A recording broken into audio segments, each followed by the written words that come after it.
Okay, so for today, we're just going to sketch the image from the template in our Google Classroom assignment today. Now, this is just computer paper, so it's about 11 inches, and so I need about half of that, just a little less than half to go all the way up. I'm just going to make a light mark at 5 inches up, and over here as well. You always need 2 points of reference to draw a straight line. So now I'm going to go ahead and I'm going to draw that straight line across, a little heavier on the edges and then lighter in the middle because I'm going to need to erase it in the middle once I've drawn those figures that you guys can see on the template when you're in the lesson. And then right about halfway up to the corner, there was a straight line. And so I'm just going to go ahead and start with that just to get myself established. Okay, so just about halfway over, a little bit further than half, and straight up to the corner, I'm going to go ahead and draw that diagonal line. And as you look at the next slide, you'll realize that is to keep your parallel lines going down when you're doing the surface contouring of the back wall. So now we just need to kind of establish where our images are. So if you look at the image, this line will help you to kind of draw the ellipse for the bottle. It comes down, it's got kind of a narrow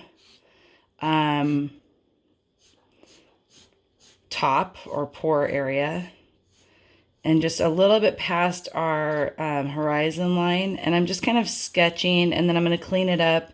If you recall, you're going to clean it up, erase it, and then do it in black ink, black Sharpie. So I'm just trying to make it even, okay? And so this is if I'm freehanding, if you weren't able to print the template, okay?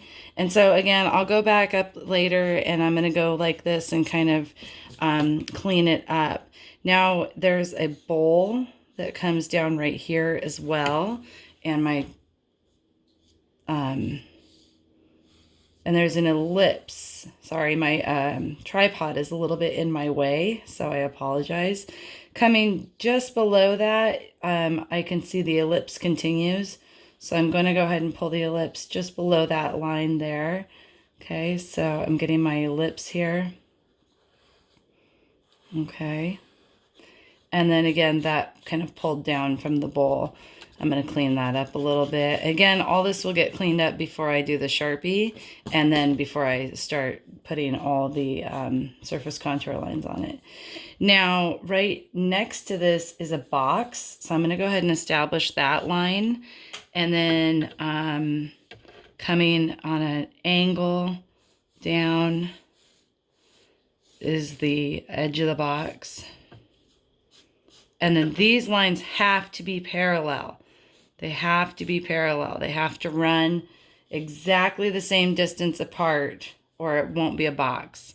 And this line for the side of the box has to run parallel to that line. Okay, now I stopped because there is a sphere here. There's a ball here.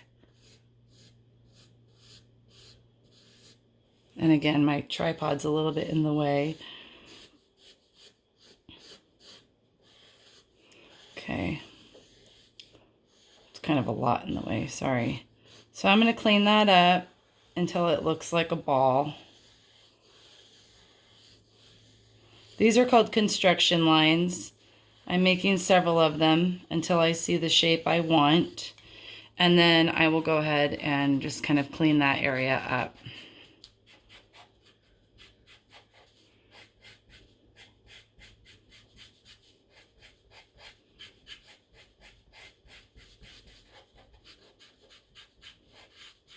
And then I can see my sphere, my ball. Okay, now here is going to be the other part of the box, the top of the lid. So again, this line and this line have to run parallel. And then this line has to run parallel to that. That means they have to stay the same distance apart. They can't converge. Okay, we're going to drop this side. It has to run parallel to that side. Okay, and then this line and this line have to match up. They have to run parallel. Okay, so now I can erase any over extensions there. And then there was a little cone here. And a cone is different than a triangle. It has a round base, which expresses that it's a cone, not a triangle. Okay, because a cone is round, like a party hat. Okay, we're going to go ahead and finish off that bowl now. And again, it's a bowl. It's round, so I have to have a curved edge here. Okay, so if you're freehanding your image, you're doing what I'm doing right now. You're drawing your image, okay? Now, finally, there was a larger vase here. It went straight up from the corner of the box, and it came just shy of that diagonal line there. It goes behind the objects, so we do not see the floor of it. We do not see the base or bottom of it. We know that it's behind those objects. Okay, now we're gonna go ahead and pull that up a little bit, and it kind of had a triangular, rough, hard top. And then it came up into the neck of the bottle, and it ended with a sphere, not a sphere, an ellipse. An ellipse. An ellipse is an oval. An ellipse shows that if I looked down the bottle, it would look like a circle. If I looked straight down the bottle, it'd look like a circle. But I'm looking at it from the side, and so it's an ellipse. Okay. I'm going to go back in. I'm going to erase that line there because my bottle is in front of the horizon line. It's in front of, if this is a table and this is a wall, my bottle's in front of it. So I shouldn't see that line through. But I should see it right here, and right there. But not through the objects. That is all. That is all you need to do today. And next class period, we will be overlapping these with surface contour lines.